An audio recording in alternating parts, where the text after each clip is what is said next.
各位小朋友，睡觉的时间到喽！来，准备上床睡觉了。要不要我说个故事给你听呢？好，现在拿出你最喜欢的书到房间去，盖好被子。我马上要开始说故事喽。很久很久以前，在一个遥远的国度里，住着一个很小很小的精灵，它的名字叫做 Lucky。 我想你们应该都有听过一些有关于小精灵的故事吧。但是现在我想告诉你们一个关于我无意中遇到的一个真的小精灵男孩的故事哦。你们有没有看过小精灵呢？我想大概没有吧。这也是为什么我要告诉你们这个故事的原因，因为我曾经看过哦。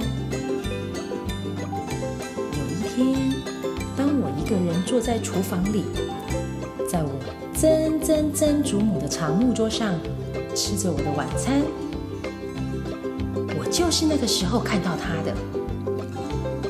他就站在那个桌上，以为我看不见他。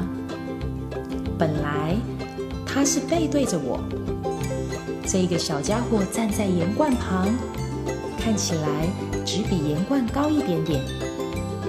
一开始，就像我刚刚说的，我只看到他的背。我从后面看到他戴着一顶小绿帽，穿着棕色的毛绒裤，还有一双黑色的小鞋子。突然间，他转过头来盯着我看。当我看见他的脸，真是令人难以置信。他只是一个小男孩耶，一个有着棕色眼睛和棕色皮肤的小男孩。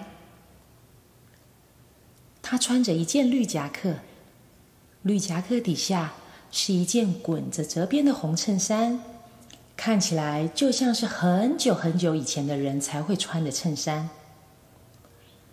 他衬衫上的扣子还是木头做的呢，而且每个扣子都是不同的颜色。他的棕色绒裤镶着皮革做的蕾丝边，他头上戴着的是一顶亮绿色的帽子，而那顶帽子的正中央有着一朵4叶的幸运草。但是我觉得最有趣的就是这个小精灵男孩，他穿着一双我从来没有见过的有着闪闪发光的扣环在他的鞋子上面。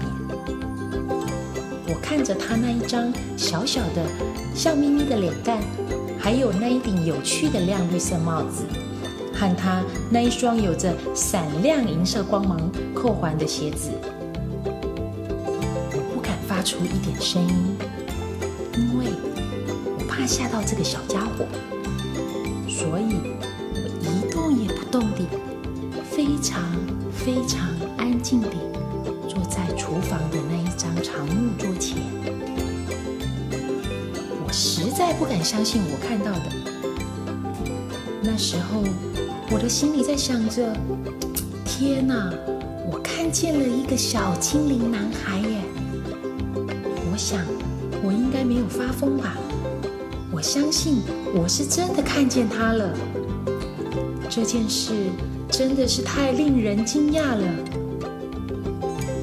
我微笑地盯着他看，他也微笑地看着我。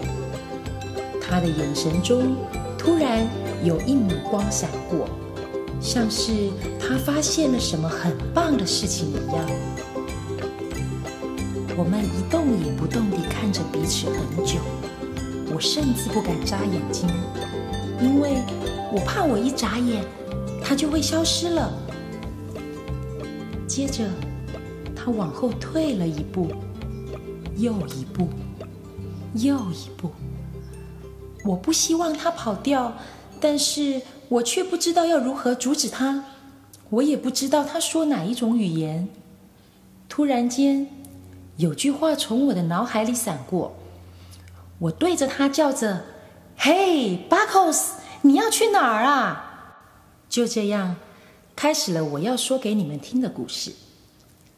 他转过身来，惊讶地看着我说：“嘿，你怎么知道我的名字叫做 Buckles 呢？”